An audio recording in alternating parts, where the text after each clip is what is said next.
Hi, my name is Tim Crowley. The purpose of this video is to provide some additional material to supplement my resume and to highlight some great experiences I have as I look back on my career.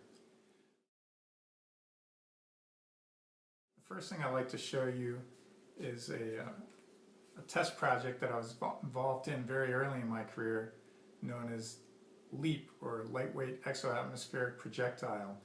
This was an early missile defense program where we were developing kill vehicles which slam into an enemy missile to destroy it by the kinetic energy of the impact.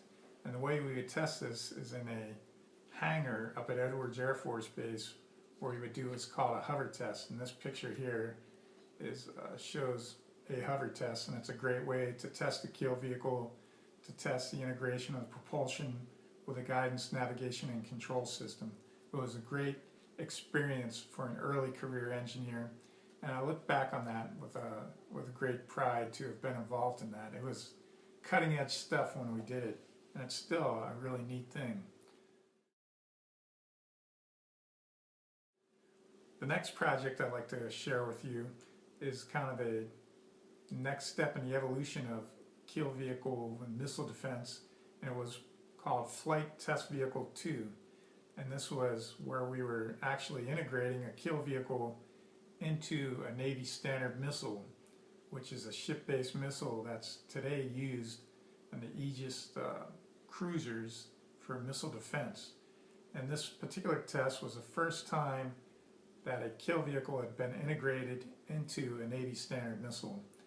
And here you see a picture of our kill vehicle, and incidentally this kill vehicle was not a full-up one. It was kind of a mock-up kill vehicle.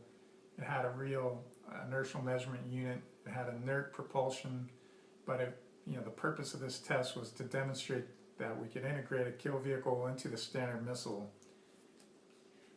and fly it. Next picture shows the kill vehicle with a larger, wider angle view showing the missile assembly, the nose cone, an ejection mechanism that was used to eject the kill vehicle, and then some test equipment in the foreground. And then this next photo is a photo from the actual flight test where we had ejected the kill vehicle. We had a camera mounted behind it so we could watch the kill vehicle ejection. And then further in the background you can see the Standard missile nose cone, which of course was ejected before the kill vehicle. That was a real exciting to be involved in that, a real space flight test. That was a great experience that I look back on with fond memories. Next project I'd like to share with you, I kind of switched gears and went to a single stage to orbit program called X-33 that you may recall from the late 1990s. The idea was to develop a vehicle which would be a single stage to orbit, to take payload to orbit. And the winner of that competition was Lockheed Martin. I was working at Rocketdyne at the time, and Lockheed Martin, their X-33 flight vehicle, which was a lifting body vehicle, they chose an aerospace engine for the propulsion, which is a engine architecture that features an open nozzle that allows it to optimize the thrust plume throughout the launch trajectory for optimal performance. This picture here shows a isometric view of that XRS 2200 engine, and it was pretty innovative. It had 10 thrust chambers, 5 on each side of the 2 ramps.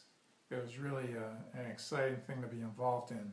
Incidentally, it had turbo machinery that was borrowed, that was left over from the Apollo program, second stage and third stage engines.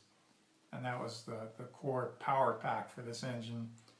Next photo shows an actual engine that we produced. And then, unfortunately, X-33 never flew. They could never get the vehicle to work. I believe they couldn't get the fuel tanks to hold the liquid hydrogen. They were composite tanks and couldn't get it to work, and I think they never could close a technical case of getting a payload to orbit with a single stage. But at the time, it was exciting to be involved in. We had real hardware. We were, full bore going for it, and just didn't pan out. But it was exciting nonetheless. Next project I'd like to share with you is from roughly a decade ago. It was a DARPA project called Orbital Express, and the purpose of this program was to demonstrate a robotic technology to repair and service satellites on orbit as opposed to replacing a whole satellite. It was a cost-saving measure.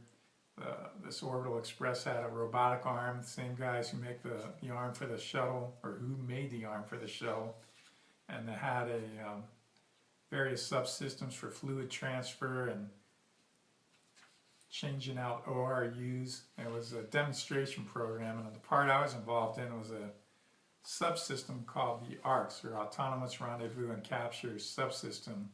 We had a couple visible sensors, infrared sensor, and a laser rangefinder, and this allowed autonomous docking and rendezvous and docking with a target satellite. And in the Orbital Express, we flew a surrogate satellite that we were going to perform the servicing on or demonstrate it, and that was connected, of course, initially to the Orbital Express. Then the surrogate satellite separated and backed off, and then we went back and rendezvoused with it and then performed or demonstrated these servicing operations. That was really another exciting project to be involved in, and a completely different from what I had done previously, doing autonomous rendezvous and capture. Anyhow, that in summary is some of the highlights of my career, give you a little bit more insight about me, and hey, thanks for your attention.